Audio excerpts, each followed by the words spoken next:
Welcome everyone. My name is Jonathan Klippenstein-App, and on behalf of the family and staff of Independent Jewelers, we would like to welcome you to the Manitoba Organization of Disc Sports 2016 Middle School Provincial Championships. We would like to thank Big Day Media and Shaw TV in helping us at Independent Jewelers bring these games to our community on behalf of these amazing student athletes. Congratulations to everyone who competed this weekend, and the best of luck to the two teams who've excelled above all others in this year's final.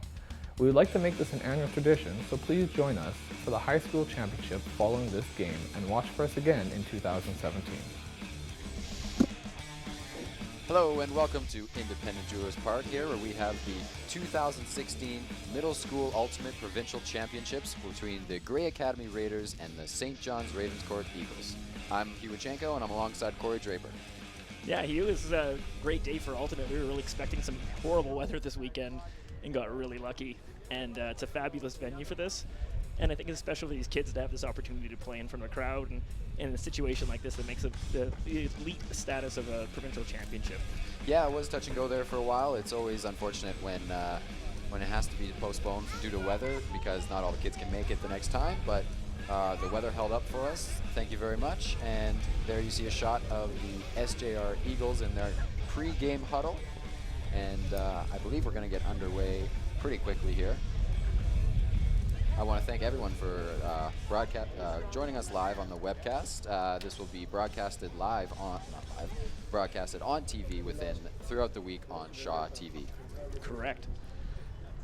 The history of the middle school championship is pretty deep, and the team you saw briefly there in green and white, the St. John's Ravenscourt Prairie Fire, is basically the pinnacle of middle school ultimate over the last 10 years, and the school itself has really pushed the sport in the city of Winnipeg. Yes, there's no question. It wasn't too long ago when I was in middle school, and I certainly remember knowing that I had to get up for every game against SJR because they always came prepared. So it's always a pleasure to play against them because you always know you're going to get a wonderful game out of it. That's right. A couple of my former teammates over there coaching on the sideline, Rob Burns and Lee Davis. It's always a great coaching staff they have at SJR. They have so many a depth of people to draw upon to just keep churning out coaches year after year. They have so many teams. And then on the Grey Academy side, we have Graham Nedley and the swag captain, Josh Kerr. Josh wanted to make sure we mentioned him as much as possible. You keep an eye out for Josh Kerr out there. He's going to be the best looking one on the sideline. There's no question about that.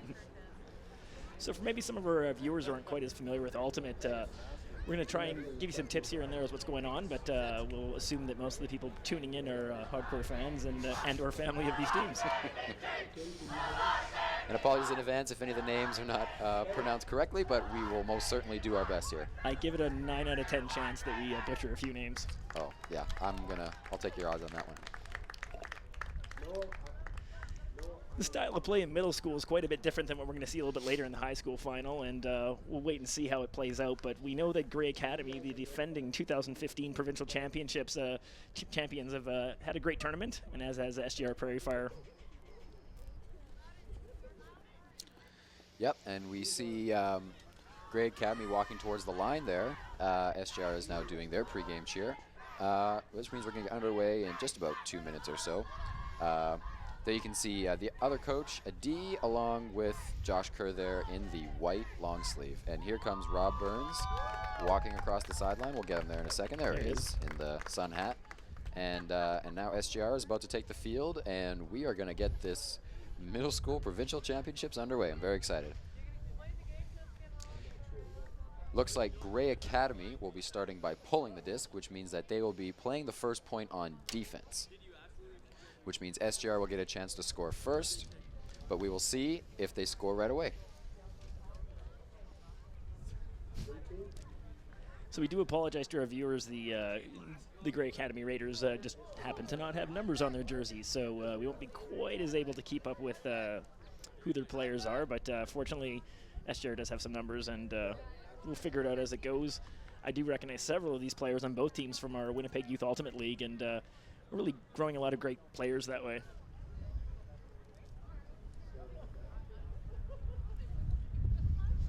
SJR has signaled readiness, and we're getting really close to going here. Certainly feel the wind picking up here, so expect that to play a factor when the disc is flying in the air. Yeah, we don't have quite the same. And we are underway with the 2016 middle school Four. finals. Parents, cheer on your kids, your friends, everyone. Ooh. And there goes the huck right away. Down the field. Just falls short. And Gray Academy will now get a chance to play some offense. Gray got caught a little off guard there. They SGR kind of slipped past them and had that throw been a little bit closer, I'm pretty sure that would have worked. Trying to get the game started off with a bang, I see. That's right. There goes the huck. It's hanging there. It's fading away. And a nice grab there by Gray Academy. And here comes the forehand huck up the line. Oh, and a wow. second great grab by Gray Academy. 2 quick throws for the quick score, and they get the quick break to go up 1-0. Gray Academy leads the Gray game. Academy scored. 1 Gray Academy, 0 for SJR. Evan Ruda, number 24 on SGR, really looked like he had a good read on that disc and was going to make a play on it, but And there does look to be some sort of stoppage here. The point may not be 100% official. We have the coaches talking to one of the SGR players. I believe the boy sitting on the field there, right when the throw went up, is the one who is making a call. So we will see if we can get that figured out.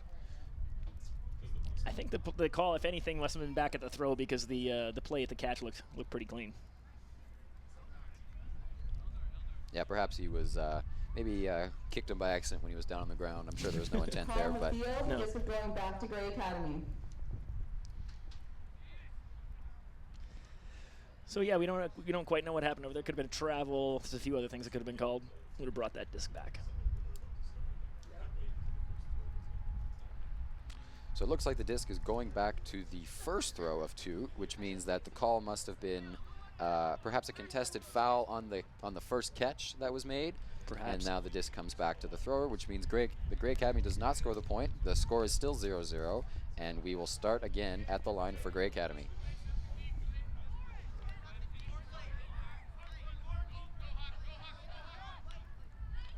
Nice catch up the line there.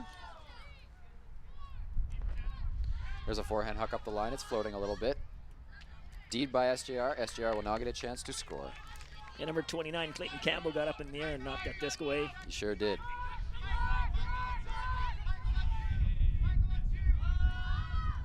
Oh, Just through the hands.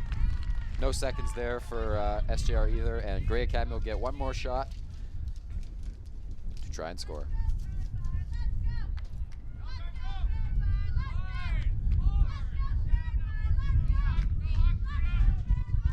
Puck floating a little bit, and that's deed there by SJR. Almost caught. SGR's taking the time to get set up, letting the cutters get in position. Handler's taking a bit of time. They definitely don't want to go down 1-0 on a break to start the game, so they would certainly like to take their time to score here. And there's a break throw. Looks like there's a call made on the field. It looks like the disc will be coming back. The SJR thrower has his hand up in the air, so we'll see if it's contested or not.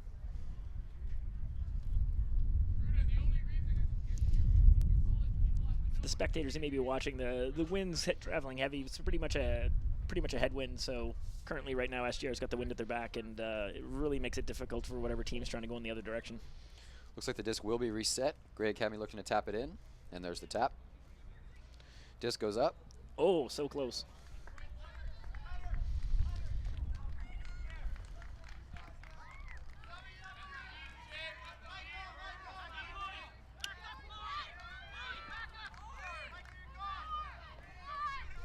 Here comes the shot up the middle of the field. Great grab there by Gray Academy. Oh, Another another huck one. up the middle of the field. Oh, Just off the fingertips of the Gray Academy player. in and out of his hands. Gray Academy's female handler, will have to figure out what her name is. She's really got a great high release forehand, which isn't always the best technique, but she's able to put it up there. Ooh. Oh, Oh. That's unfortunate. Gray Academy's going to get another shot here at the disc. If you're just tuning in, the score is still 0-0 between Gray Academy and St. John's Ravenscourt. Gray Academy in blue, SJR in green. And there's another D by SJR, which means they will get the disc once more to try and score. Here comes a really big huck. oh, It is D'd by Gray Academy. Sure seems like the teams are pretty happy at this point. I think coaches may want to let them know that if they complete a few more short passes, but the passes have a little bit more higher of completion rate, they might have a better chance of scoring, but we will see. Certainly. And definitely, ooh, that's a great D. Yeah, Catch his number there. You certainly want to be running through the disc there if you're Gray Academy, but a very nice D there by SJR. That's Clayton Campbell, number 29. I think he made another nice D on the sideline already, so keep an eye on him. Oh, just out of her hands. Just out of the fingertips. I certainly think that both teams will be quite happy when they get the wind at their back, and that as their coach, I wouldn't mind that. But definitely going into the wind, we'd like to see some shorter throws. It also plays down the percentage of injuries, perhaps, because when a disc is hanging in the air like that, lots of kids want to try and get the disc, and sometimes injuries by accident happen. So we really want to try and eliminate that as much as possible. Absolutely. There's a great grab there by Gray Academy. It's the reason they do call it a hospital pass. Nice handler cut there just to get open and keep that disc live. There's the pass that's hanging in the air. Which I think we're going to have to get used to. There's going to be so many of these plays right up the middle like that, where that disc is going to hang. There's another shot to the corner. Here it comes. There's this. It is caught. Which means we now have a score on the board. It is 1 point for St. John's Ravenscourt and no score for Gray Academy as of yet. But Gray Academy will get the wind at their back and the disc to start. It's number 20, Adrian Chin, that has secured that disc. Made sure he caught it with two hands this time. We've seen a couple of single-handed drops there, or a rim, what we call a rim catch, which doesn't quite have as much of a high percentage of catching it. We'd like to thank Independent Jewelers of Winnipeg. There's a replay. Jewelers bringing you Independent Jeweler Ultimate Park and this year's broadcast of the middle school and high school finals. The defender's just trying to go real big there. Kind of missed the beginning there. Replay myself, so. Mark did a nice job of making himself be big in front of the thrower, so the thrower looked like he had less to throw to, and I think that worked in SJR's favor. So we are going to get a pull coming up here soon from St. John's Ravenscourt. That means now they are going to be going against the wind, so we will see how that affects the offense between two teams. Sometimes on a windy day like this where the wind can be quite the equalizer, but one thing we'll notice is how quickly a team can score downwind versus another team. Sometimes it can seem equally difficult to score downwind. That wind really pushes the disc down or makes it sail a bit further. You're right, Corey, and sometimes that's an indicator of how the game might go as it goes on at the start of the game, because if perhaps if Gray Academy has a quick score here and then puts pressure on SJR once again to try and score upwind, then you may see Gray Academy score a few of those upwind ones, but I believe that SJR will have quite a similar push from Gray Academy. They have two strong teams here duking it out in the middle school provincial championships here at Independent Jewelers Park in Winnipeg, Manitoba. We also have to thank our partners here at the Mustangs Football Complex for giving us this great facility and setting this up for us. Little hesitation to pick up the disc, but is now tapped in. Ooh. And the throw goes into the ground, unfortunately. Just a misstep by the thrower. Bit of a swing there.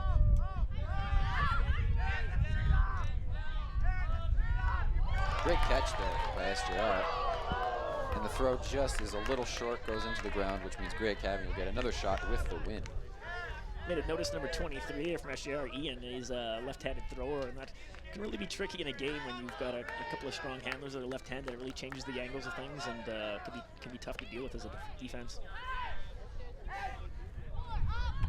Ooh, nice catch. Great grab there. Oh, looking for the quick swing. That's unfortunate. If he had maybe caught it a little bit sooner and been able to get it, it would have worked, but that was a tough throw to make.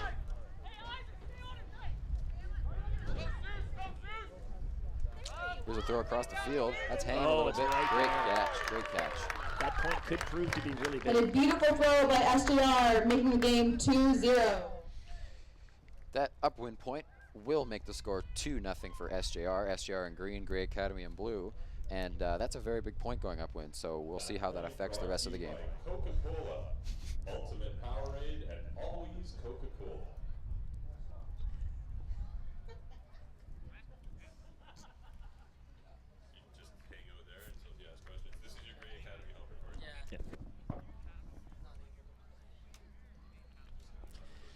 Great coaches are trying to settle their team down on the line, kind of maybe have a word with them, make sure they're not going to get too upset about what's going on right now. SJR is going to love having the wind at their back. It makes it a lot more. Just really takes the pressure off. All the pressure is really on the team that has to score upwind.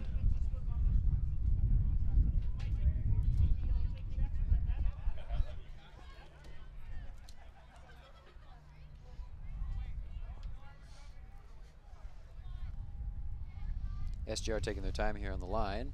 I'm sure we'll get the point going underway. There's the hand. Hands from Gray Academy.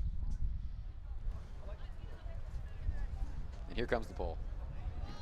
Very nice pole. That's sailing quite a ways. Yeah. Oh, yeah, and it drops in. Basically, Coffin corner. That's almost as if the back of the end zone is the only thing that could be better there. And that throw up the line there is just a little too low. SGR will now have a chance to go up 3-0.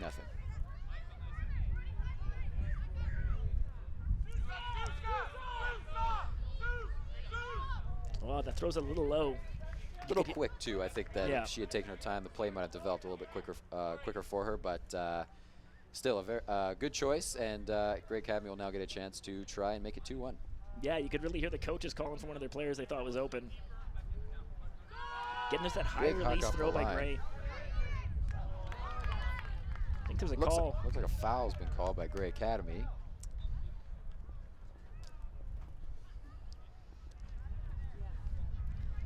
We're going to give the players a moment here to figure things out. For anyone at home, it's a self-officiated sport, so it's a little bit of a unique concept.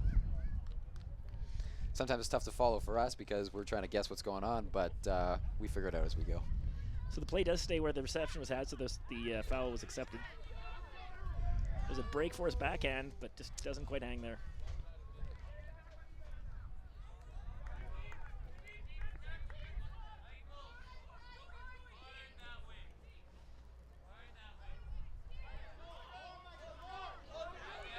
Here comes the throw up the line.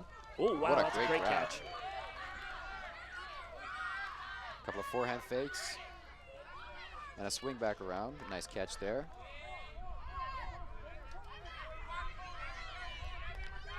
There's Again, a throw. launching Big it. hawk.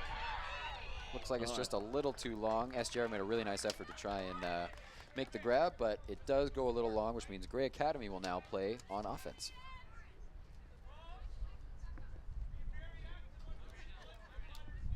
Player now walk it up to the goal line.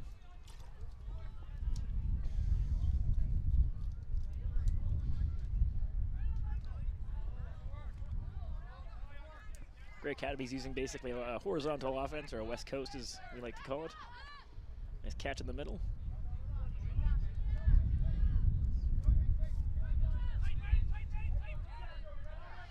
Looking for his players to go deep, and then he sends it deep. High forehand, and it falls just a little bit short, which means SGR will get another chance.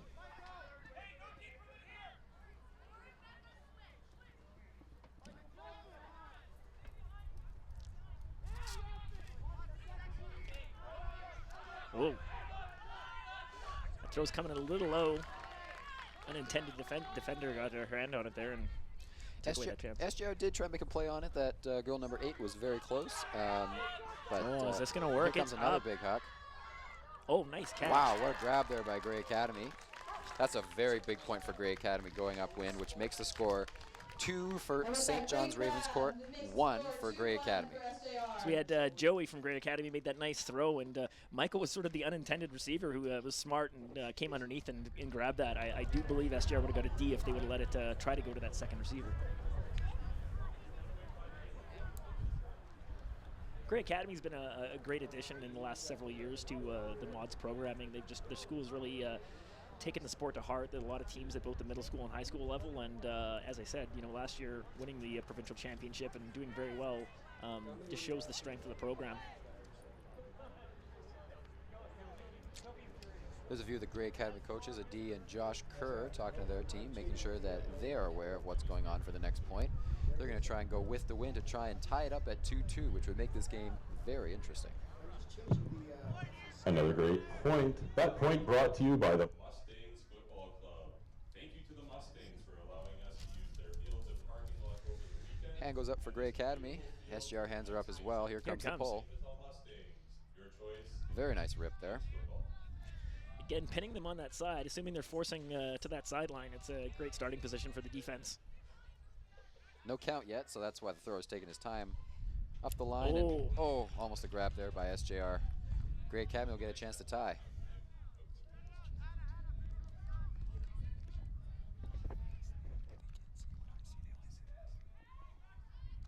So catch, just get it off the line, reset to the handler.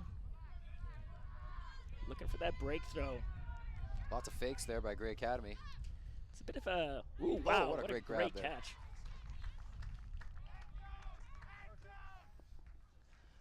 Oh, so close. Looked like SJR might have got a hand on that. It's possible. I think there's a call on that throw. That speaking of the hand on it, No kidding. might have been a foul.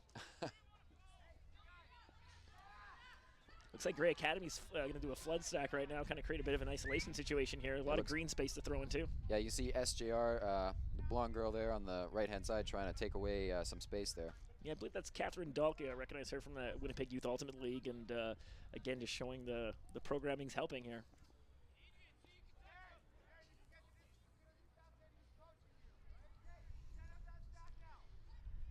Resets it off the line. Oh, just a little miscommunication between the two handlers. Looked like it was there had he kept going. Yeah, you can see him talking to his player there. And the huck goes up the line. Oh. Caught there by SJR. Mark did a good job to slow down that free throw. There's a nice backhand throw. Yep. A big upwind catch again. Caught by SJR, which means that makes the score 3-1 for SJR. Looks like a lot of breaks are happening, a little bit more than I expected, at least at this early point in the game. Teams are adjusting to the wind very quickly and very nicely. That's correct. So I think that's Ashlyn Gernstein that made that really nice catch. Ultimate Clothing. Hey Karen, you know there's a sale going on? No, I did not, Sean. What kind of sale? Well, if you head over to the merch tent right now, throughout any of the finals today, all merchandise is $5 off. Get the items while they're still here. So we're having a good chuckle here with some in-house advertising on the fly by Mod Super employee Sean Seawright. And in case you missed that, all merchandise is $5 off at the tent. So if you make your way down to the fields, you will be able to purchase that merchandise for that price. It really went well yesterday, actually. Just to speak of that, with all of the stuff we had over at the merch tent, whether it be the VC Ultimate products or some of the locally produced stuff, it really sold quite well. And we saw so many of the kids walking around wearing it, so it's a proof of that. Here comes a pull from SJR. Very nice pull. Back to that same corner. They're really, and that one looks like it lands out of bounds. Yep, there's the call from Gray Academy. So for the people that aren't quite familiar, it's sort of like an illegal kickoff in football or something. Because the disc didn't land in bounds at all, the receiving team gets to bring it up to the brick mark, which basically normally in a normal field is 20 yards up from the goal line. This is a middle school field, so it's a bit shallower, and we'll talk about that in a second. Here comes a throw over the top again. Oh, just a little too quick on that jump. And nice defense by SJR.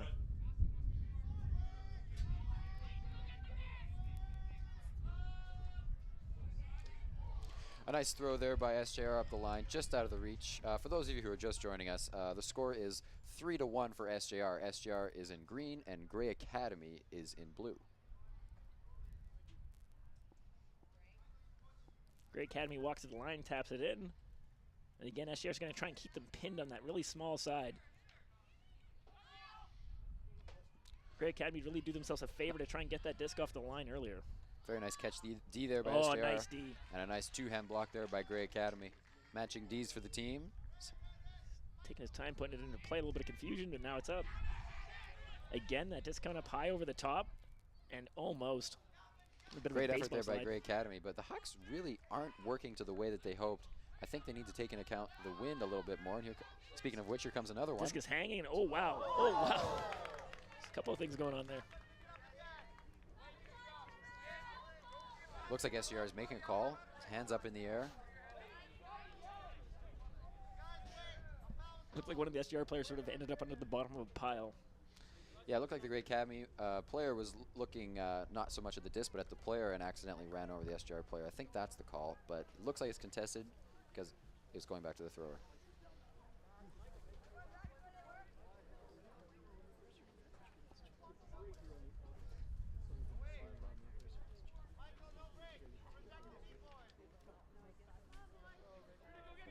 Disc is now tapped in. They really blew off that wide open first cut. Another big huck here from SJR. Is it going to hang long enough, though? Wow, what a great bid. Almost came from behind and caught it, but not quite, which means Gray Academy will get a chance to go upwind to try and get another one of those upwind scores.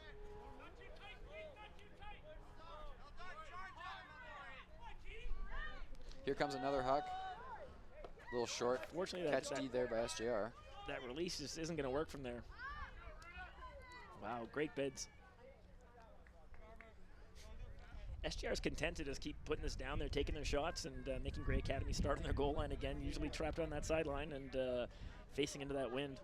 Now, I believe this game goes to 13. Is that right, Corey? That's correct. The teams, as is the case in a lot of ultimate captain's clause, they decided to shorten the game and the score to 13 and to a time cap of 75 minutes. Okay.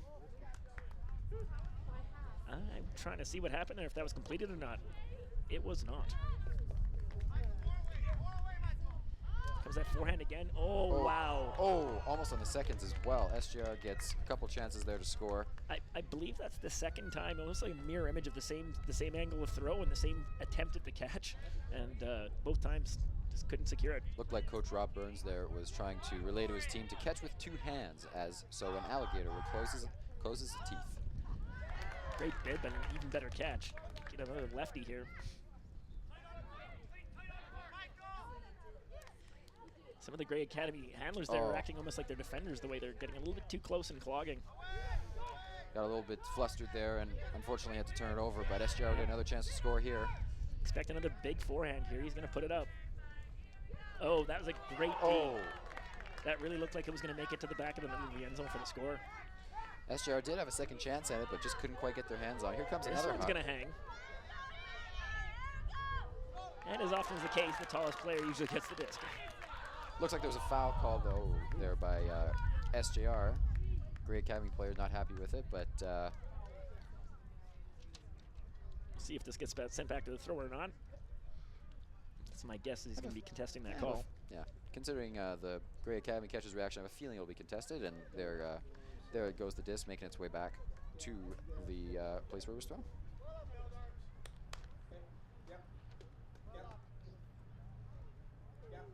The score is 3-1 for SJR. SJR will be in green. That's St. John's Ravenscourt. The Eagles and Grey Academy is in blue. It's 3-1 SJR. Disc hung there for quite a while, and it did drop to the ground. So that means that is a turnover, and SJR will get a chance to score once again. Disc gets tapped in. We'll see if a break comes out of this. It looks like he's got that angle. Big throw. Looks like it's going to sail a little bit on him. Right up the back. So Mods does follow the long-term athlete development model with the field. You'll notice when we play the high school game, the field will be quite a bit bigger. So it's generally a 35-yard wide field with only 50 yards between goal line to goal line, and it makes a nice difference, I think, as far as developing skills for players at this age. I agree. It doesn't force players to try and make throws that they're not able to make when they're that age, and it really encourages kids to keep playing because the throws are working for them, which is the whole point of the sport anyway. A throw from SGR. It's open, yeah. And a nice grab there for SGR for the point. That'll make the score 4-1 for SJR. SJR Another break by SJR. Blue. And that is a downwind point, which means they were going with the wind on that one. So SJR will now pull against the wind to Grey Academy, and they will get a chance to. Grey Academy will get a chance to play offense with the wind. Hopefully, they can take advantage. Yeah, it looks like that was number 18, Katie Dodgson, with the catch, I believe. And I think that's their second catch of the day, I believe, for a point, but don't quote me on that.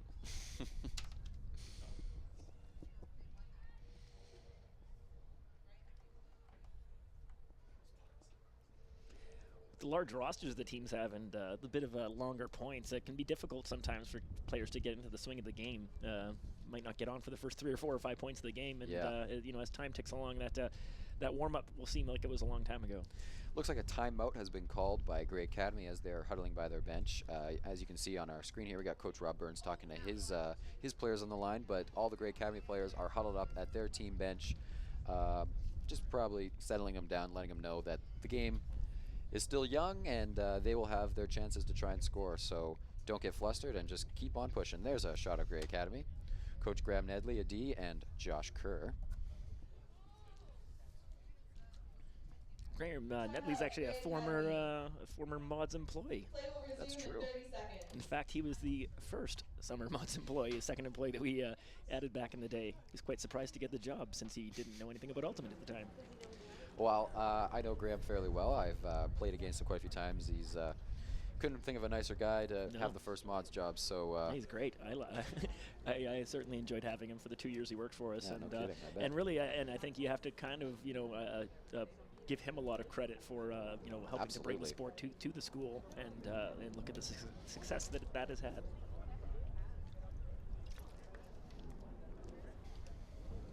Essentially, if you're going to talk about a final in Mod's middle school or high school finals, you're pretty much normally going to be saying the word SJR a lot. Yes, seems pretty although for the typical. high school teams, it won't be for today. The two teams playing in the high school final, which will be broadcasted, I believe, around 5 o'clock on the same webcast. Kelvin High School, the Kelvin Clippers, and Westwood, the Westwood Warriors, will be playing in the final. So That's right. we will be here for that. So please join us back then at 5 o'clock once this game concludes. Certainly lots to talk about in that game, but we don't want to take away from this game, so we'll leave it for then. There'll be plenty of time to talk about that. No question about that.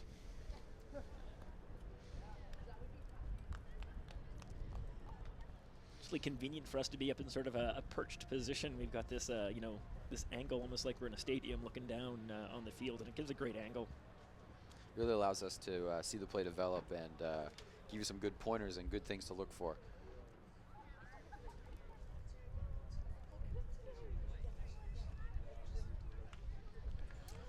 It's kind of neat. Our park's kind of tucked away in the back of this complex, and this field's right out on the perimeter, so it's kind of interesting to look out and see cars driving by. And yeah, you can sort of see them in the background there, leaving the parking lot and whatnot. That's right.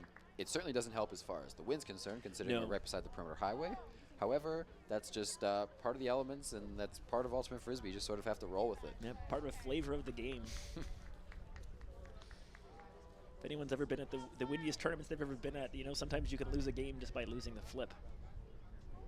Now the flip is this play that happens at the start of the game where two teams will flip the disc. They will call it up or down, with the bottom of the flat part of the disc either facing down or up, and that'll determine whether the team wants to start on offense or start on defense, or they can determine which side they want to start on. So if it's a very windy day and there's a headwind coming, you might want to start on the side going with the wind to start, so then you can end the game +1. It's great to see a lot of longtime Mods members around. I've seen some Mods family royalty kicking around. Kyle Parker, Leah Parker. Kyle Parker is actually right behind my left shoulder. Oh, there he is. Oh, hey, Kyle. Where'd that come from? For those of you just joining us, the score is 4-1 for SJR over Grey Academy. SJR in green, Grey Academy in blue. And here comes the pole from SJR. They got time to get a couple of free throws off, but SJR is hustling to get down there, but that was a little bit of an over hustle. Here comes that throw. Here comes a really big huck from Grey Academy. It's hanging still. A Oh, little bit of a fire sale there, and the disc falls just past everybody and ends up just near the front of that end zone. I have to give credit to the SJR player who went up really early, way too early, but they kind of got everybody else to jump at the same time.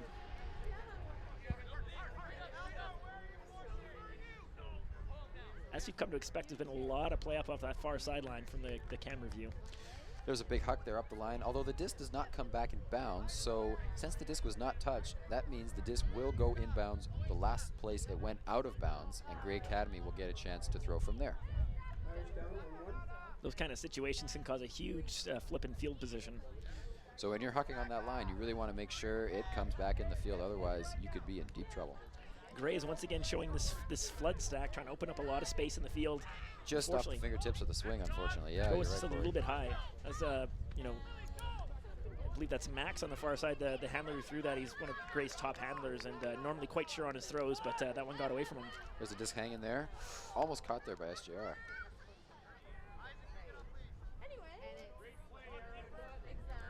Teams will take their time. Coach Josh Kerr looks on, hands overhead. Here comes the big huck. It's a bit of a straight up force there, kind of left it out. Big D there by SJR. Great read there by looks like number 23. Who's that, Corey? That's Ian. I'm not going to attempt to read this handwriting, so we're just going to stick with Ian. Good play by Ian. That's right. And there it is again. He's got that left backhand going up that line. It's a few times he's launched it. Big D there. And I'm going to say this name a lot because he seems to be on the field every play as Max, and he's not only is he their primary handler, but he's had a lot of good Ds. Now I believe there's Max and Isaac who are twin brothers, if I'm not mistaken. Yeah, or they're a year apart, but they're a year apart, but they look like twins. They are very tough to tell apart, so we will do our best in that regard. We had them in the winter program this year, and yeah, they stood out. Nice catch. Looking for that reset to Max. There it is. Back on the line. Oh, he's looking for that break. Here comes the big throw up the line. Yeah. Big D there by SGR as well. Fortunately, Ian, number 23, was in the way. He really, he's been in a lot of plays. SGR's content to just keep launching and take their chances. Wow. What a great grab there. Not quite in yet, though, but what a great catch. Oh, a good fake. Oh. There were perhaps a little bit more patience there from SGR. That's that right. probably would have been an easy score. However, you got to give Grey Academy credit. They got back on D, and that's a very big turn of events for Grey Academy. Sometimes after a layout catch like that, you want the player to dump the disc because the adrenaline's just flowing, and quite often the disc doesn't work out the way you'd want it to.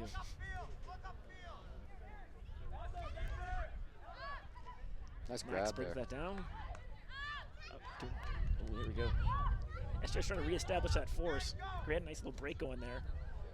That throw didn't work out, but that was one of the few times I've seen them actually look to work it to this home side, I guess our home sideline, which would be the playing team's away sideline. Ooh, that was a close play. Fortunately, they're not injured.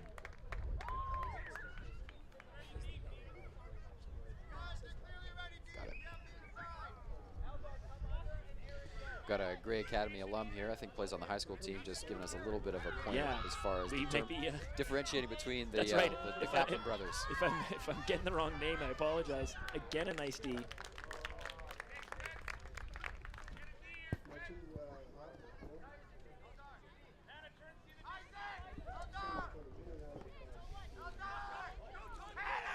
Oh, nice throw to the middle. It's caught.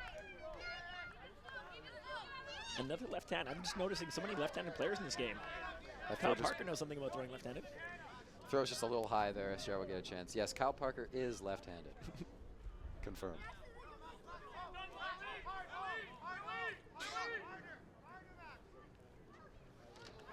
Nice catch by SGR there on the line. Yeah, they look to get it off.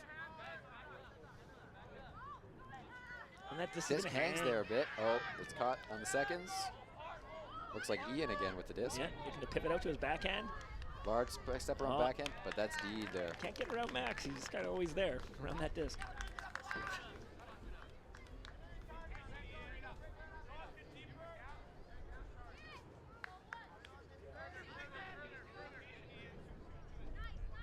Caught up the line.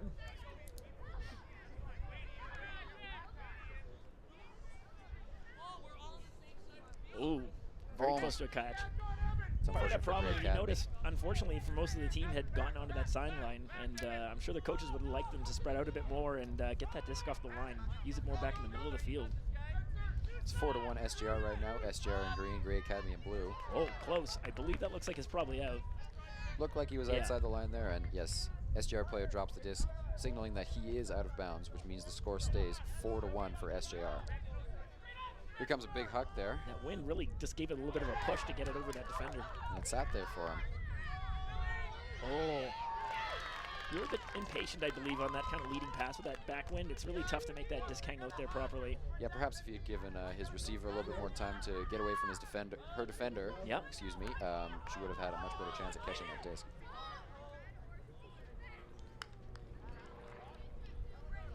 That throw goes out of bounds for SGR, which means Grey Academy will get another shot at it.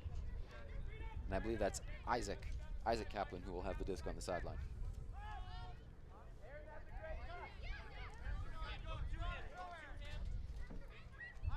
Back to Isaac on the line.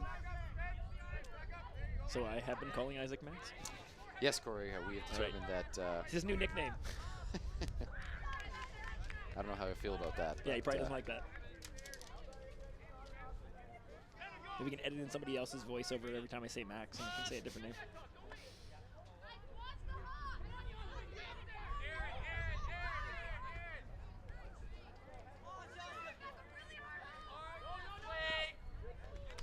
SGR working the disc up there with a few more quick throws and short throws rather than long hucks. Unfortunately, it doesn't work out for them, which means Grey Academy will get another chance on offense. And here comes Isaac Kaplan with the disc. This is a really big point for Grey Academy. They really need to get this to kind of keep the score manageable. I would agree. As long as you keep it within 2 or 3, that's usually a lot more manageable. Yeah, nice hand block by number 30 to get another one of our Winnipeg Youth Ultimate League products. That could turn to be a very pivotal play there for SGR.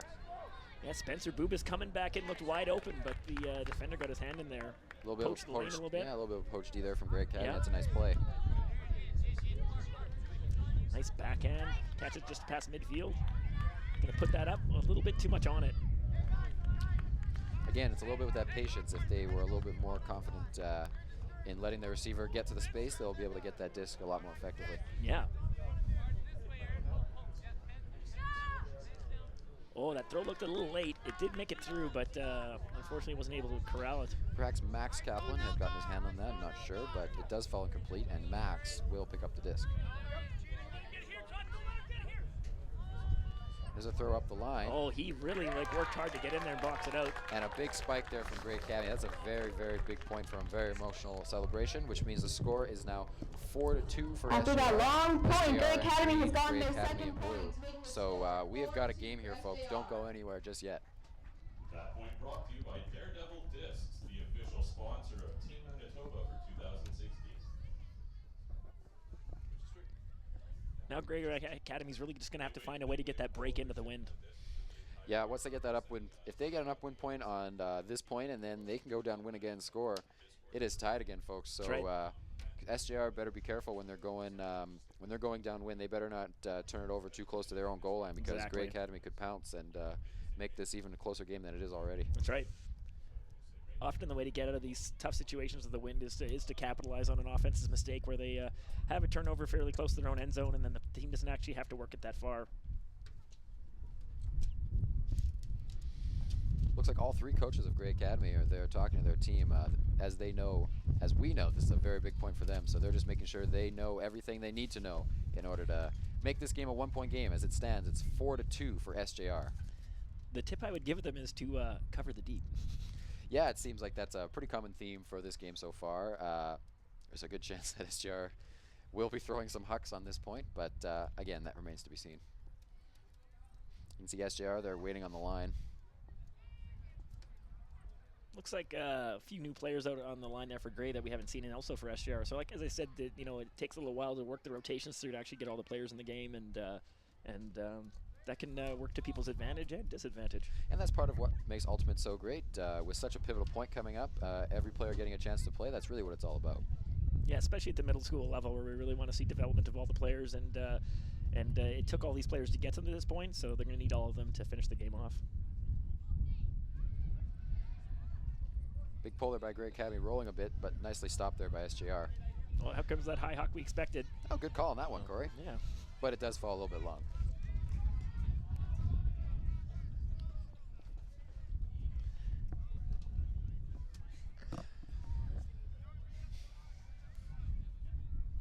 Grey Academy walking it up to the line.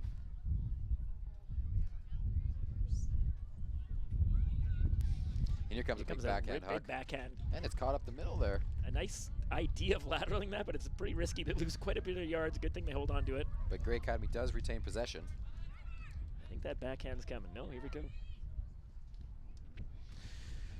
That's one of the things you have to worry about in Middle School Ultimate. There usually is a second chance to catch the disc, so if you're a player, you better be ready to catch those seconds, because they can prove pivotal in an important game like this. Especially in the sport of Ultimate, where the disc just hangs up. You never know what the wind's going to do. All the players converge in the corner, and fortunately for Grey, SGR was not able to catch it. Yeah, Grey Academy didn't quite get their hands on it, but I believe the pressure put on by those players certainly made it tough for SJR to make that grab. Again, yeah, just going up early draws in the offensive players, and they go up as well, and the disc sails through everybody. Here comes another big huck up the middle of the field. Looks like it's a little too far to no one. You can almost look at that as being like a punt. That was a situation to get that disc out of their end. And here we go, the interception at midfield. Now they have a much better chance to actually get that all the way down to the end zone. Grey Academy looking to shoot it again. Ooh, signaling really to his team, hanging a little bit too long really for risky him, high though. release into this type of wind. That's a bit of an indoor throw. And here comes another big huck. It's hanging there for a while. Yep. And there's the grab there made by SJR, which makes the score 5 for SJR and 2 for Grey Academy. SJR again in green, Grey Academy in blue. Thank you for joining us on this live webcast. Don't forget that a edited down version will be broadcasted on Shaw over the next week. So if you do miss the webcast, if you know a friend that misses the webcast, let them know, and they can listen to us throughout the week. exactly. A unique thing coming up this summer, Mods, is stepping into the camp venues. So we're looking at a few things. There's the U15 summer camps in July, on the 4th to 15th. These cover the ages of 9 to 14 years old.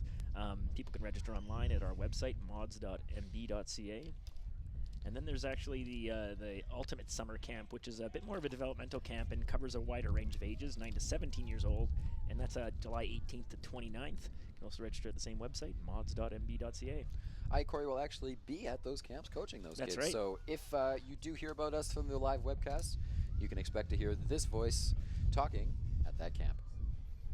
And just to kind of clarify, it's a 2-week camp, but there is a 1-week option. And when you go and look out at the prices of sports camps here in Winnipeg, very competitively priced, cheaper than getting a babysitter, and your kids get to learn to play some Ultimate. And in the case of the Ultimate Summer Camp, there's a bit of inclusion of some other multi-sport games, team sport games. I would even say aside from the camps, apart from the camps alone, Ultimate in general is just a sport that is fairly inexpensive that most anyone can join at any age. That's right. Throw comes up the middle. Oh, a second tip on there, that but tip. Exactly. There's that seconds.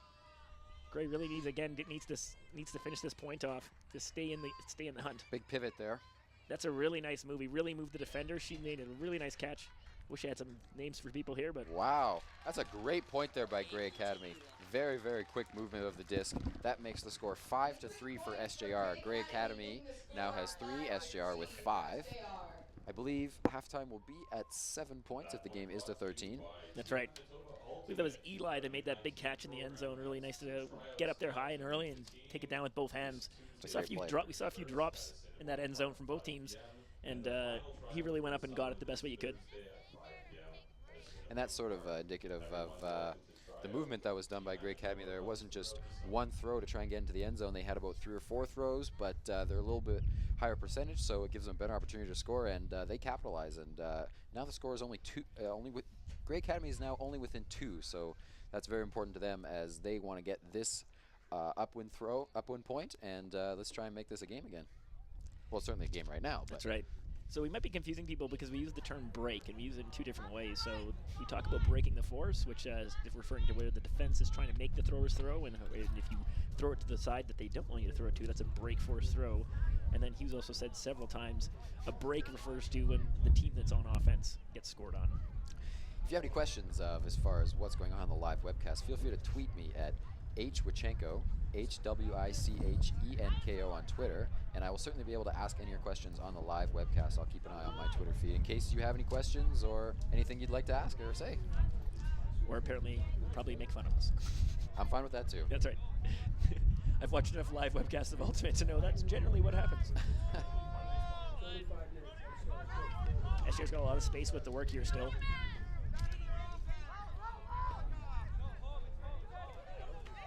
Wow, what a catch. If she can get up in time, it's unfortunate her receiver was wide open, but she did, at least he had the patience to wait. They send her the disc. Nice swing there by SJR. Yeah. Ian again holding on to that disc. He's been a pivotal player so far in this game. Looks like Max is hanging in the lane there, try and stop it. Oh. Great D there by Isaac Yeah. Kaplan. That's a great run through D. That's right.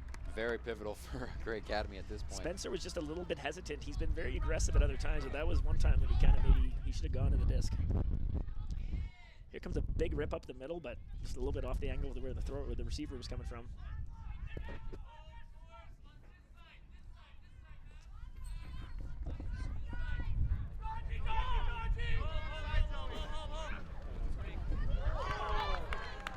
Great grab there by SJR once again. It was a really great job to keep that disc up. She's getting a little flustered. Oh, that throw was open. She pivoted around and came back to what looked like an open backhand, but unfortunately just didn't step out quite enough, and the angle of the disc was down, and therefore it just hit the turf. Nice. Oh, really nice catch, but then unfortunately she dropped it.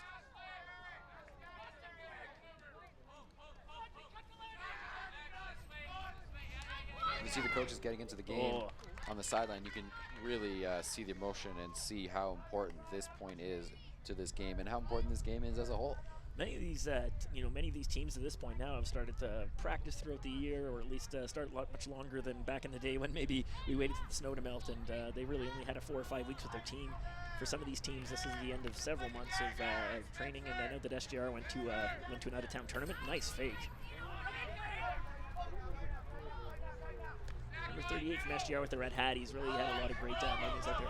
It's really nice patience there. Yep. Ian, again, he keeps seeing it. His choices are there, but the wind's making it tough for him to get that disc where he wants it to go.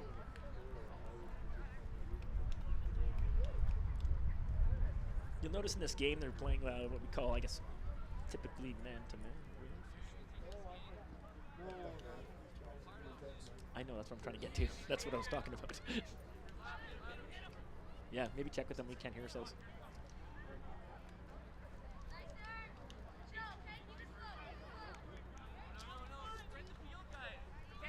We're going to keep talking here just in case you guys are I think still you're back hearing now, us. yeah. I think we are back. Sorry, it seemed like we went off air there for a second.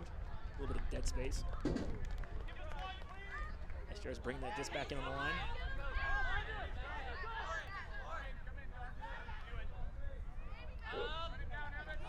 Throw was just a little off. Nice hustle by Gray Academy to make sure that disc goes down. Sometimes you think the disc is going down, you don't knock it, and then somebody comes filling it out of nowhere. So It's always be good. safe. It's always a good idea to make sure you catch your Ds too, because if you That's hit that disc and it hangs in the air and someone on the opposing team catches it, is just a demoralizing feeling. So that's certainly integral for these players. Oh, can he oh, wow. Really worked hard to try and save that disc, but Just out of his reach, just out of his reach. again, this game being played on about a Oh, 5-foot window on the sideline, which is really making it tough to make completions. that's a big hanging huck. Yeah, it looks like Looks it's going to like sail out of bounds. Gray Academy trying to make the play there, but it did sail out of bounds. He wasn't taking any chances. He didn't care how far out of bounds it was. He was going to give it a whack. Now, Corey, how come a team wouldn't play zone in a game Sorry, like right this? before that little dead space there. So that was kind of what I was pointing out, is that as again part of the long-term athlete development model, that came into being several years ago for Ultimate, is we looked at it's just better for the development of the sport that we don't play zone defense, where a person's basically covering an area instead of actually covering a person. And I think it really helps for the general development of the sport and gets more players involved. Turnover there by SJR, and Gray Academy will take over on the line. An extremely windy middle school game sometimes looks like a bit more like ping pong than Ultimate, because there's just inexperienced players who are not quite sure what to do with all these players in the way, and they just throw it over the top, and the wind eats that disc up. Nice release.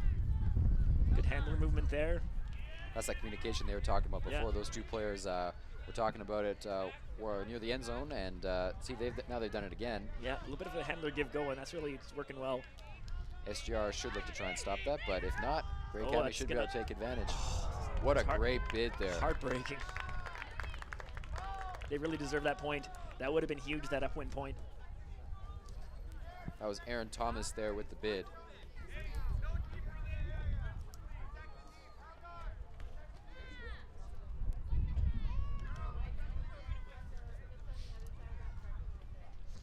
SJR walking up the line. For those of you just joining us, the score is 5-3 for SJR. SJR in green, that's St. John's Ravenscourt. Gray Academy in blue, 5-3 SJR. Oh. Spencer working hard to get that disc, but couldn't keep it in his hands. Oh. It looked like he was going to be able to catch his own throw there after it deflected off of one of their players, but I guess it didn't. He didn't actually keep it. Gray steps in and get that mark on. Here comes a big floating huck. Great grab there by SJR. Looking for the dump. There it is. They probably want to exercise some patience here. This would be a very crucial point for SJR. That was a very smart move there to get that disc backwards and then across. Unfortunately, attempted a bit too long of a throw. And as we say that, there goes the maybe a bit of a forced throw. Yeah. The coaches probably like to see a bit of a shorter throw, a swing back more to the middle as opposed to trying to put it all the way across.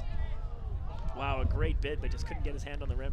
Isaac Kaplan made a very nice play on that Looks one. like there's a call on the field. Looks like maybe there's an injury as Yeah. you see Graham Nedley on the right-hand side of the screen taking off one of his players. Looks like Gray Academy will be calling in for a sub. Hopefully she's all right.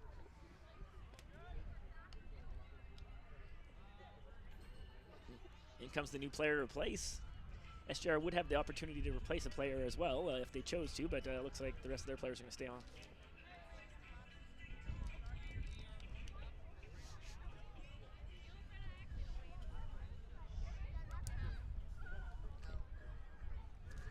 That's Lauren Waldman coming on the field for Amy Kramskoy. I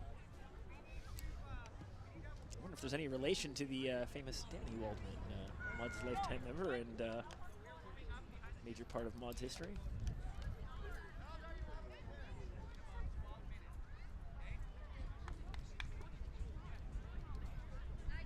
Again, there's that high release backhand that just has not worked very well into that wind today. It's very tough going against the wind to throw it very high. You want to try and get it to stay low so it'll cut right through. But once you get it up there, it's sort of tough to break the wind. Especially with that style of throw, there's not really getting a lot of spin on that disc with that type of release. Really opening it up for the wind to just push that disc down. SJR clearing the middle of the field, looking for some other players to come back. Comes another big hawk. Yep. Great adjustment on the disc, but just couldn't quite reel it in. Very close there. Again, the score is 5-3 for SJR. This point proving to be very crucial as the time is ticking, folks, and it is 4:18, and I'm not sure when exactly the game will end, but at this rate, it sure doesn't look like we'll get to 13, will we? And that's not surprising on a windy field like this. And here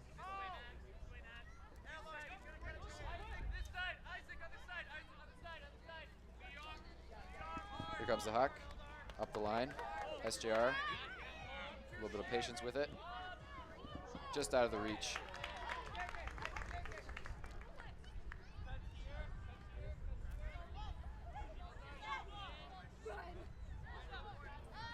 that backhand, he's really done a great job of getting that low, flat backhand right up the middle of the field as opposed to putting it up super high into the air. This is a big matchup all day. Spencer coming back there, but just I don't think he was able to keep his feet in bounds. Looks like he was just past the line. Yep. It's the benefit of playing on a lined field, whether it be over at our park or on a football field like this, where you can actually see that line. A lot of times you're not quite sure. Certainly gives us a better view of the field, that's for sure. That's right.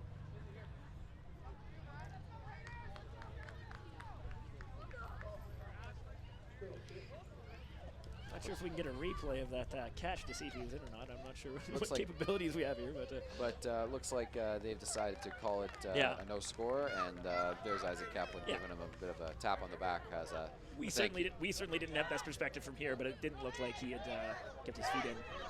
Another nice rip there by Kaplan.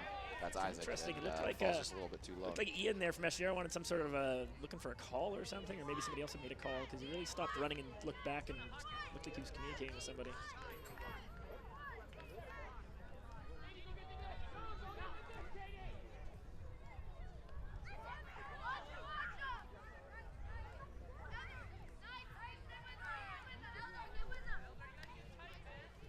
They're doing a good job of resetting the disc, but they'd also serve themselves very well to get that disc off the line.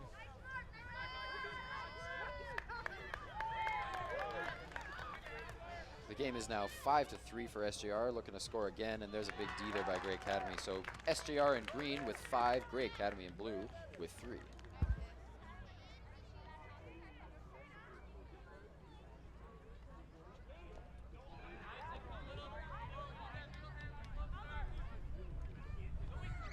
Tapped in by Grey Academy. There's the brother Max Kaplan looking for the huck, and that one sails out of bounds. So, and I don't believe it was touched, so disc will go out, back in bounds for SJR around where the disc was released. It was a backhand, so I thought it did sail a little bit before it curved out. I stand corrected. There's SJR with the disc working up the line. Oh, very close.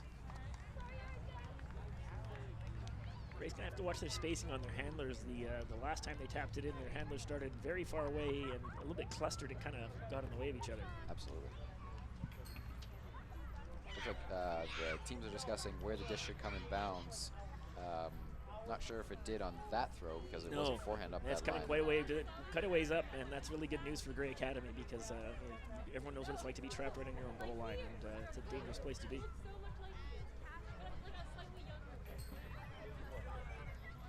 Looks like a timeout has been called by Grey Academy because they understand how pivotal this point is. That's right.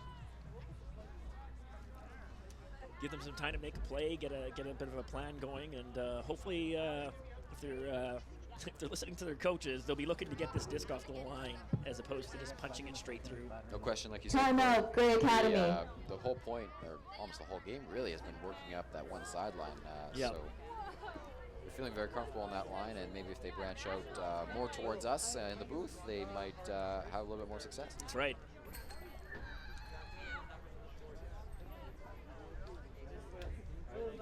Yeah, I think if we were able to magically produce a graphic of little dots on the screen of where all the catches were made in this game, you would just see a smattering of red all across that far sideline, and not very much over here.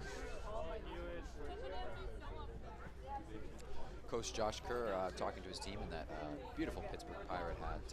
He certainly knows his stuff. And alongside, there's Coach Rob Burns and Lee Davis for SJR. They're definitely letting their players know how they want to play some defense here so they can try and get a score and try and put this game as far out of hand as possible. But this game is nowhere near done. There's so much game to play, and it is a tight score. Just a quick reminder, anyone looking for merchandise, clothing, or discs, everything is on sale during the finals. $5 off all clothing, $3 off all discs.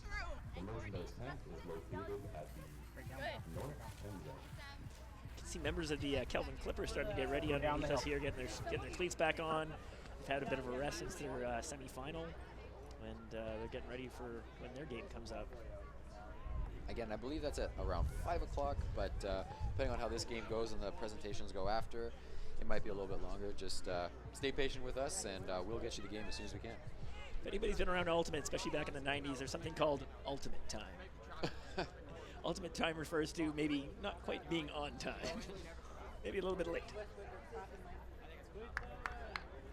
We are starting to see a few more people make their way over from the main complex back in the back of the park where we are, over to this great location. And since the weather stayed pretty nice for us here, we're hoping to, by the time the high school finals around, see quite a big crowd. I have a feeling we will, Corey. Westwood and Kelvin have certainly had their matches against each other, so this will hopefully be a very good match as well. Yeah, it'll be a rematch of the final from our big fall tournament that St. John's Ravenscourt hosts, the Hold Back the Snow tournament, and certainly looking back to 2015, in the spring of 2015, those were the two teams that maybe people thought were going to meet in the finals. That's not what happened, but so this is sort of like the final that was maybe expected last year.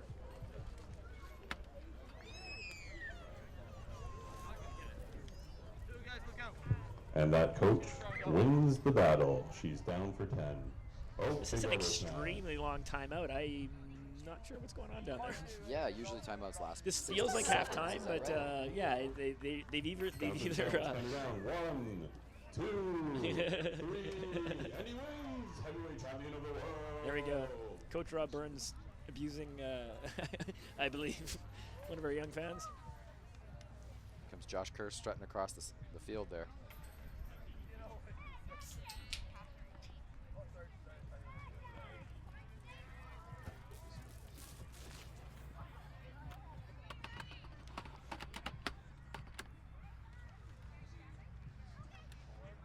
This could be a situation, we've seen it before, where teams don't reach half.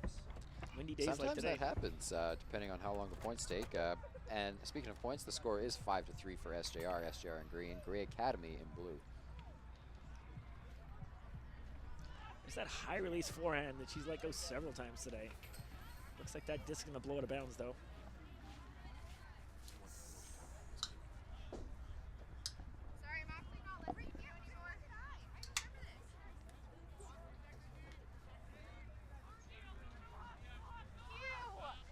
There goes a big throw up the line. Looks like it's fading out of bounds, and Gray Academy will take over.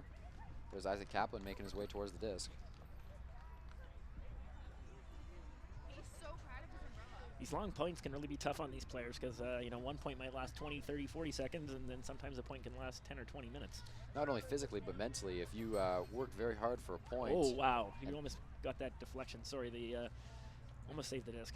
No worries. If you work very hard for a point on the field, I can speak for this from experience, and it lasts a very long time, and you end up not scoring. It's almost as if it was all for naught. So there's certainly quite a bit to this point, considering how long it's been taking. A little bit of discussion about whether that disc was up or not. It did appear like it possibly was down, but of course, the people that are much closer to the field than we are have a better perspective.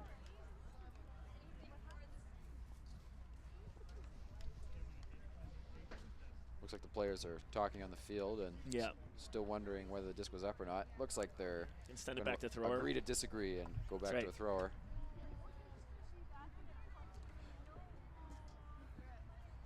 So SGR retains possession there just past halfway. You can see the halfway cone there just on the left-hand side of the screen. Still waiting for the disc to be tapped in. Yep. I know SJR is going to want to reset that disc, which they do. Ian would have done himself some favors there to step out and try and get that disc across right away. Again, trying to punch it up that really narrow line. It makes it a lot easier for the defense from Grey Academy to get in there and knock There's discs a down. great D there by Max Kaplan. Yep. Puck floats a little bit for him, and Yeah. it's going to sail out of bounds for him, unfortunately. But you can see Coach D there giving them the high five, letting them know that you know, throws might not work every time, but should take those shots because So many of his throws have worked out, and Absolutely. but again, that shows you why you don't want to be on that line, because any little bit of error and it's going to be out of bounds. there was up the line, and a great catch there by SJR. They're very close to the goal line here. See how they play.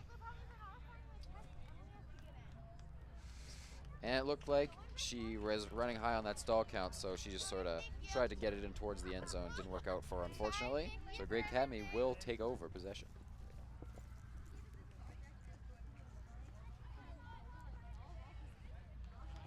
Again, if Grey can really just find a way to get this disc down the field. That's a big hut going up. Good D there by SJR. Yeah. Number 23, Ian, he's just been really involved in the play. You know, he's got some great height out there for this age, and he's making his presence felt. Looks like there's a, no, I thought for a second there was a call on the play, but Max is just taking his time. Oh, he's a wily young veteran. Another D there by SJR. Yep. I suspect something big coming to the end Here zone comes here. another big huck. Nice try there by SJR. Looked like it went just out of her fingertips. Really love to see some of these players maybe throwing some fakes before they launch those. It seems like everybody on the field kind of knows where the disc is going, so half the time there's several players trying to get to it. Oh, his receiver slipped a bit. She was trying to get back to it. But a and, good, Cleat just kind of gave out. good D by SJR. I mean, she was with the play as well, so. Yeah. Which means SJR is going to take over on the line. And look to make it 6-3 as the score stands right now. It is 5-3 for SJR. SJR in green, Grey Academy in blue.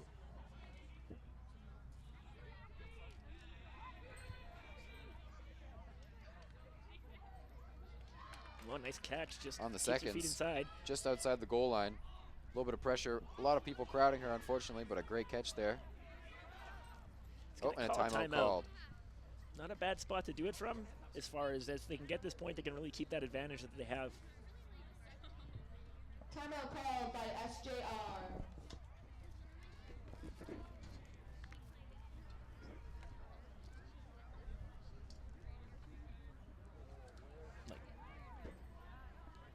So the team's taking timeout again. Hopefully it won't be as long as the last one. So generally speaking, at the tournament, the rule is there's three timeouts per team, but only two in With a in delayed one half. halftime, another timeout in place. We will resume action right away.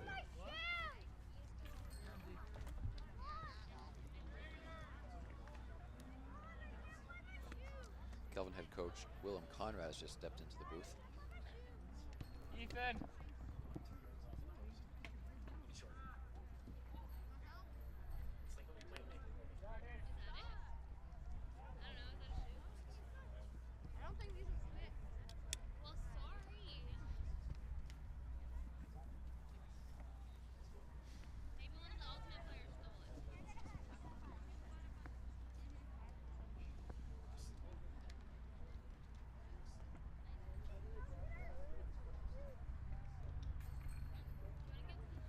Coach is certainly taking their time on this timeout once again, but again, it's such a pivotal spot here for SJR and for Grey Academy because it's such a long, hard-fought point, and it's very demoralizing if you can't capitalize. So obviously one team will feel that way, but we'll see if SJR is able to punch it in, as they are. It looks like from where I'm looking, they're about 6 or 7 yards outside the front of the end zone, so they've got still a little bit of space to work with, but hopefully they don't crowd their player too much, and the thrower will have some space to make a good throw.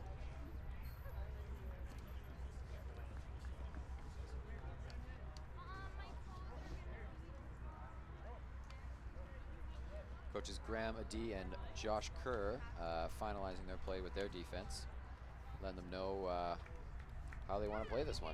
Yep. Getting back to action. Now SGR is starting to show a similar formation that Gray had been showing us, by flooding everyone over to the one sideline, the end zone. You can't see it, it's a little bit off camera, but they've created a lot of green space in that end zone. Gray's going to have to be careful for that one player breaking into the open.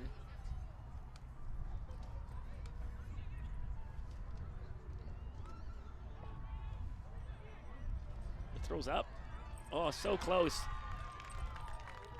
But again, that's Katie Dodson, who's made several big catches in that end zone, and that's another one. And that's a big point for SJR, as that makes the score A successful 6-3 red zone for play SJR. SJR. SJR in green, once again, Gray Academy in blue.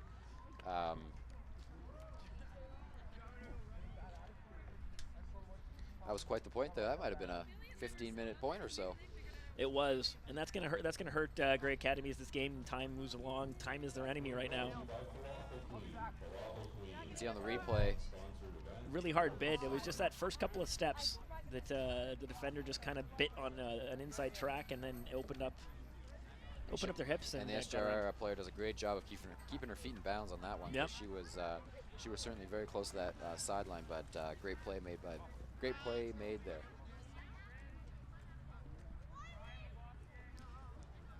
I know the instinct from Gray is going to be to try and score right away, but I mean, that'd be great for them if they could, find an easy huck here for a score. But they also can't afford any more upwind points at this point. Just been told by Sean C. right here that there's about 12 minutes left in the game, so Gray Academy would certainly need to score fairly quickly if they want to get a chance to. Right. They're going to have to score all their downwinds, and they're going to have to get one of these next two upwind chances they have, assuming that there's another super long point. There's a huck there by Gray Academy. It's gained by SJR.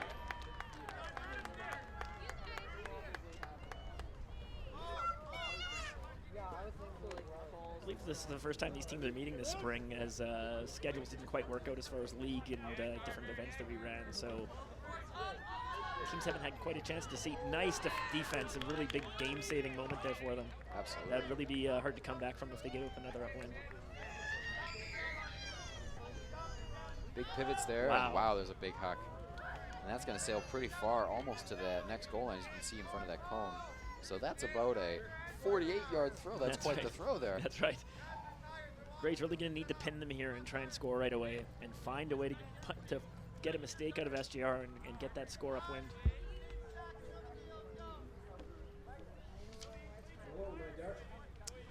Evan Ruda taking his time, but rushed that backhand. Really reached around. That's going to fall incomplete.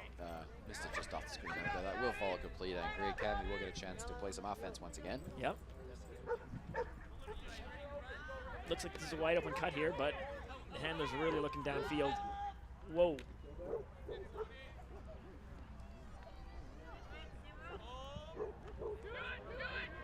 Here it comes. Asking for the huck, and there it comes. And another big D, but it stays in the air, and it's caught there by SJR. It's what we talked about, those catch your Ds. It's a big point. It's a devastating point. So that is caught there by SJR. Sick by SJR, which makes making the score 7-3. 7-3. 7-3 for SJR. SJR in green, that's St. John's Just River about score. 10 minutes left. And Gray Still Academy some in blue. time left for a So quick comeback. There's some quick points. they're running out of time here, Gray Academy. But I suppose We'll see what the teams are going to do at the halftime.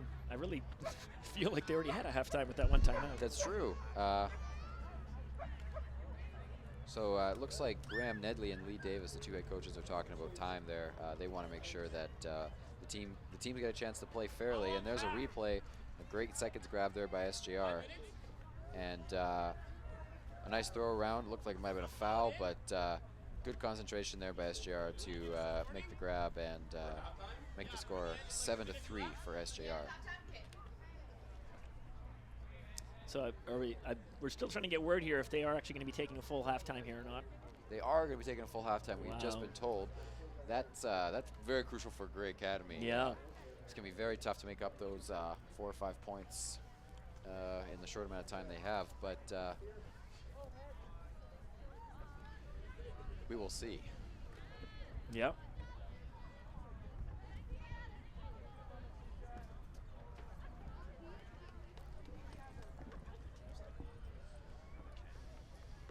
like the clouds have been certainly separated for us here, so it's making the early evening or late afternoon quite a bit nicer for us. The wind's still a little strong, but the sun is shining, folks, and it's quite a nice day, and it's been quite a nice weekend to be playing some Ultimate Frisbee. Again, we're at Independent Jewelers Park here in Winnipeg, Manitoba, just off St. Mary's in the perimeter. And right now we are playing on the St. Vital Mustangs football field, so we're very grateful to have them help us out and give us a very nice showcase field to show to all the fans that are here watching live at Independent Jewelers Park, and to all of you guys watching online. It's really great that we're able to broadcast this to you guys, and you're able to see a great Ultimate game being played. Hello and welcome. My name is Jonathan Klippenstein-Epp, and we are proud to be here at Independent Jewelers to support student athletes and healthy living. We are also proud to support the spirit of Ultimate and this great event.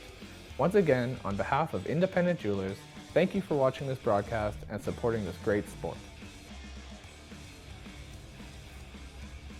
We're pretty sure, I might be wrong on this, but we're pretty sure this is the first middle school like sort of final of this type to be broadcast in this way. Again, prove me wrong, but until someone does, I'm going to claim it as Mod's doing it as the first one. It's been lots of great broadcasts throughout Canada and the U.S. and other places of high school and adult events, and we're just pleased to be able to bring something for this age group. And you can see in the background behind the benches, that's the Kelvin Clippers doing what looks like to be a warm-up lap. Yeah, wearing their whites. Their final game. Coming across the front of the screen as well.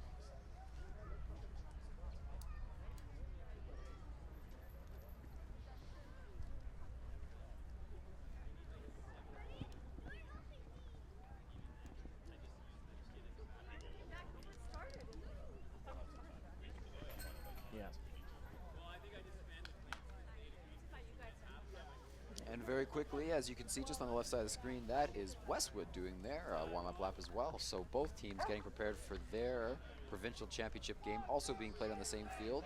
Yeah. So they're getting ready for that game, and it should be a great one. So hopefully you folks stay tuned. Even though there's 1 minute left in the halftime, both teams are taking to the field for the second half, which will be a very abbreviated second half due to the time. Points took a little bit long in that first half, so unfortunately they won't get Yeah. a full second half as maybe we had hoped, but This game was initially scheduled for 90 minutes, but both teams had fairly agreed before the game to shorten the game, and so at this point that's just the reality of the situation, and both sides knew what was that was the situation going into the start of the game, and it's unfortunate for one team now to just feel like they were fighting a clock as much as they are fighting the other team. yeah, it's a long weekend for players when they're playing 3 or 4 games a day, especially in the heat. So a 75-minute game sort of makes sense, giving the kids a little bit more of a break. Yeah. But it is unfortunate for Grey Academy that they're The fighting tournament clock as was well. Initially scheduled to be more of a 3-day event for the middle school players, with a couple of games on Friday and Saturday and Sunday to spread it out. But weather in Winnipeg did not cooperate this week, and we're lucky we had the event, and it's been quite beautiful actually all weekend. But we did cancel Friday just to make sure the fields were going to recover from a Wednesday storm that basically looked like it was going to end our event. It is Winnipeg weather, though, folks. So as I always say, plan for the worst and hope for the best. And I'd say this weekend came out as a win weather-wise. Otherwise, I was going to blame the Teddy Bear Picnic, which is a cursed event and happened to be on the same weekend as us. Well, happy for the Teddy Bear Picnic. That's to right, Be able this to is- have a nice And with that, I believe it's ladies their and 30th gentlemen, the anniversary or second 25th half anniversary, and the first time having nice weather in a really long time. With the score 7-3. So Grey Academy will now have the disc, and Here there's comes a a big big shot puck. there. Look like it'll fall a little bit long, just into the end zone there. So SJR will take over there, with the score being 7-3 for SJR. SJR in green, Grey Academy in blue. Yeah. They're kind of taking their time. You could almost have put out a pre-stall on that disc and kind of force things. They're really in need of this time. So yeah, the defense does not have to wait for the thrower to get to the disc. They could get to the disc first, wait there, and start their pre-stall count. Corey, you want to talk about a pre-stall? Yeah, so basically, team once they have the disc in play, they have 10 seconds to move the disc. But if they're not over the disc, the team has only 10 seconds to actually pick it up. Ooh, that looks like Eagle. it's a nice deflection. He caught it, but his feet were out of bounds. He's calling it out of bounds. Now he's the Mark has stepped down a tie up his shoes, and technically Max there could have just taken that disc and gone because there are no equipment timeouts in the game. But spirit of the game is ruling here, and that is Isaac, yes, Corey. Oh, it's Isaac. I won't. Isaac, better known as Max. If we had 90 minutes, I'm sure we'd have got it right. I would have got it right eventually. I might have noticed the color of his cleats. Very nice foot block there. I guess the tying of the cleats worked, hey? Yeah.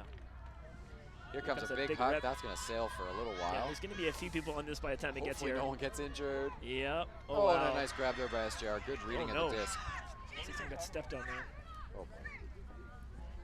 Oh. And there's the grab there by SJR. That makes the score 8-3 for SJR, and I believe that is the final score.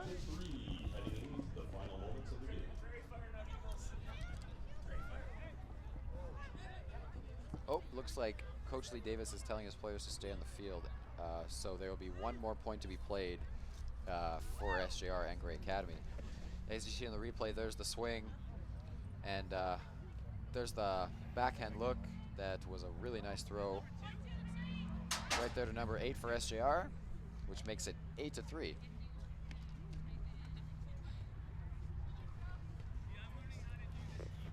Surprising, the winds, the weather has been changing so much over the last few hours. While it's been sunny out the whole time, the temperature's been kind of fluctuating. Gonna throw a jacket on here. Well, we're a little higher up here, Corey, so the wind is a little bit more chilly, but and in some shade. We're doing all right. We're doing all right. I'll take the shade over the sunburn any day. Hand goes up for SJR for the pole. Gray Academy matches. Here comes the pole. Very nice pole, almost in that back corner that was mentioned before.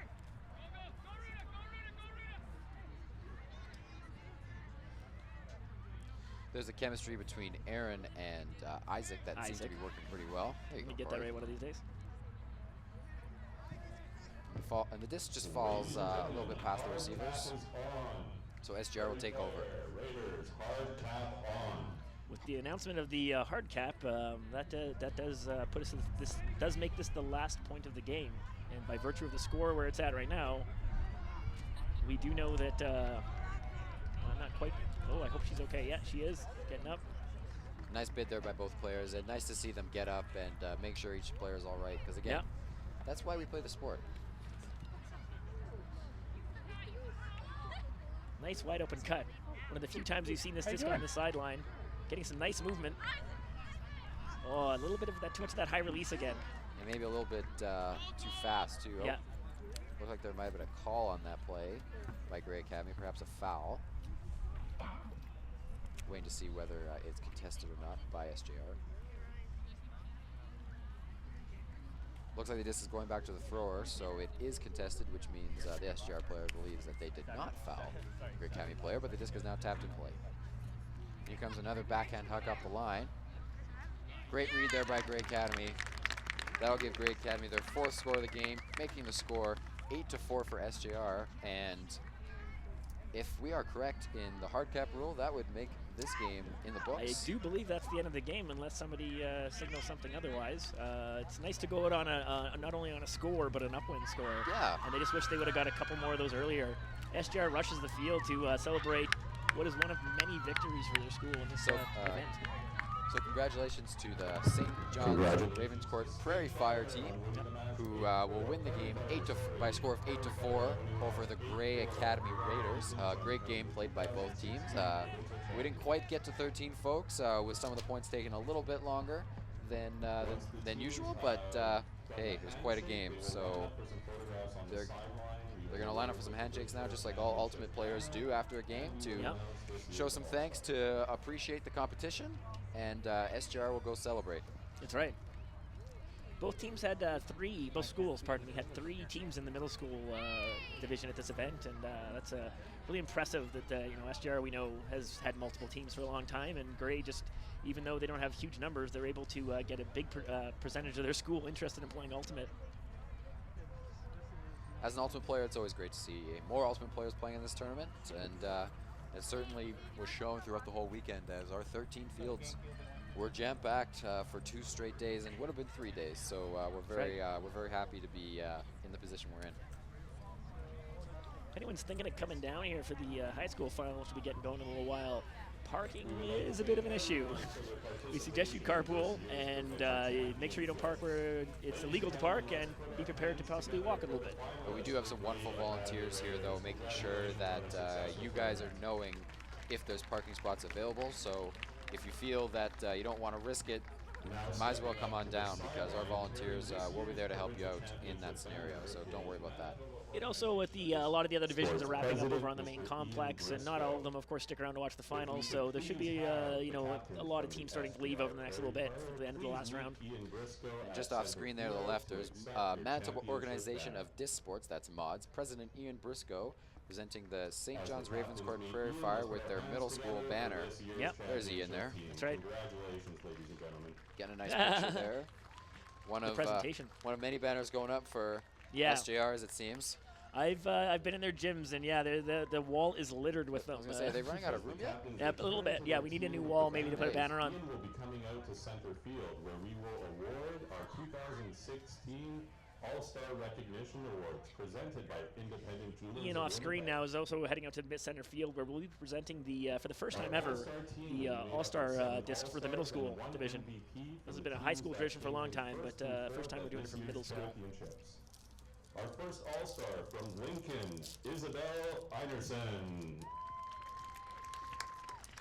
One out from the Lincoln Lasers, I would assume. Come on, Isabel, we can run out there to meet Ian. Putting some pressure on her to speed up. Our second All-Star from Linden Christian, Nick McFadden. From Linden Christian, Nick McFadden. Sorry about that, Corey. Yeah, Nick McFadden, son of Dwayne McFadden, a lifetime member of MODS, one of, as I said, the most dominant players in my days of Ultimate. And he was a great player who played at Nationals last year for Flash. From Gray Academy, Eli Firestein. There's Eli Firestein, who was playing in the final just here. Yep. He made some really nice catches downfield. The final and also becoming an All-Star, Aaron Thomas, Gray Academy. Another receiver, a cutter for Gray Academy, Aaron Thomas, who also made some nice plays, will also receive that disc. Rounding out the accolades for Gray Academy and their finalist team, we've got Liat Schultz.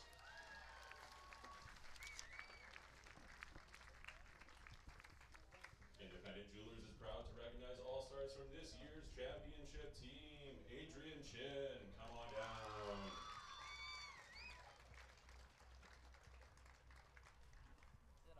Also receiving All-Star recognition, she's a dynamo, Lily Souza. Lily Souza, another product of the Winnipeg Youth Ultimate League. It's great to see her getting acknowledged. And this year's MVP, as voted on by players and coaches around this final match, coming from SJR, Katie Dodson. Katie Dodson with all those huge catches in the end zone. Really, if you think about it. She had quite a game. She's certainly deserving of the award. Again, these matches will be replayed on Shaw TV this week on Tuesday and Wednesday, and repeated again over the weekend for anyone who wants to catch the action and missed it tonight. Let's put our hands together one last time for this year's finalists and the All-Stars. There's a congratulatory call there from Sean Seawright. That's right. To all of the middle school players. We apologize for our ignorance. We're not sure if the PA announcer is actually coming across on the broadcast. Yeah, so I'm not sure if we're talking over each other or if you can hear them at all. Yeah. But all right, so that'll do it for us for the middle school game, as it seems right now. I believe the high school final will be on the same field in about 15 minutes, again with Corey and myself. Yeah, so just getting the cones moved around and make it a bigger field. And hopefully you guys stick around for that. And thank you so much for joining us.